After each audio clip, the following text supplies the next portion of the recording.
Hello students, आज हम nephron की संरचना पढ़ेंगे। तो सबसे पहले ये जान लेते हैं कि नेफ्रॉन होता क्या है। नेफ्रॉन वृक्क की क्रियात्मक इकाई होती है। इसका मतलब ये है कि जो हम जानते हैं कि वृक्क का कार्य है रुधिर को छानना, मूत्र का निर्माण करना, वह कार्य नेफ्रॉन के अंदर होता है। इसलिए हम नेफ्रॉन को वृक्क की क्रियात्मक इकाई कहते हैं।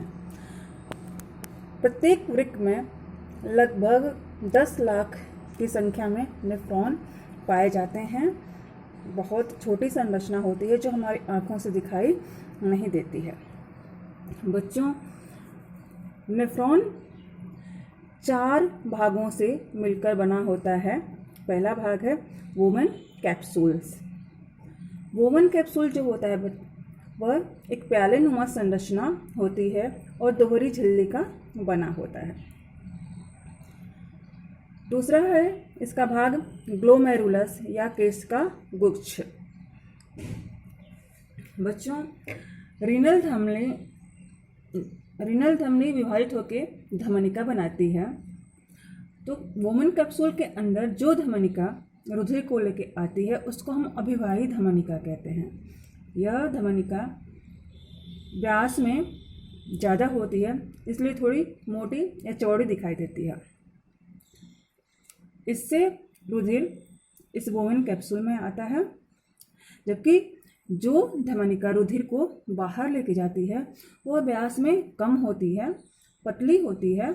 इसको हम अपवाही धमनिका कहते हैं। ये दोनों धमनिका वोमेन कैप्सूल के अंदर केशिका गुच्छ का निर्माण करती हैं।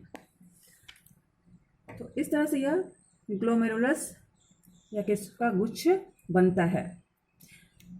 बच्चों, वोमेन कैप्सूल और केशिका गुच्छ या ग्लोमेरुलस दोनों को हम एक साथ रीनल कार्पसल्स कहते हैं। अब ये रीनल कार्पसल्स वोमेन कैप्सूल जो है वह आगे जाके कुंडली के समान संरचना में खुलती है और ये कुंडली के समान संरचना को हम समीपस्थ कुंडलित नलिका कहते हैं। यह नेफ्रॉन की तीसरी संरचना है।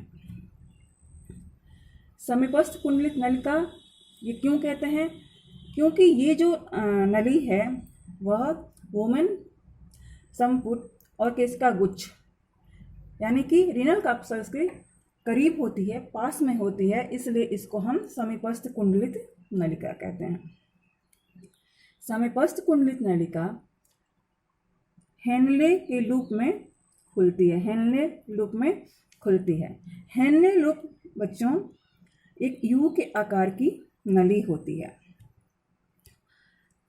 इस नली में जो नीचे की तरफ जाती हुई भुजा होती है या जो नली नीचे की तरफ जा रही है उसको हम अवरोही नलिका कहते हैं, और जो नली ऊपर की तरफ जा रही है इसको हम आरोही नलिका कहते हैं। हेनले रूप आगे जाकर एक कुंडली के समान मोटी संरचना में या नली में खुलता है, जिसको हम दूरस्थ कुंडलित नलिका कहते हैं।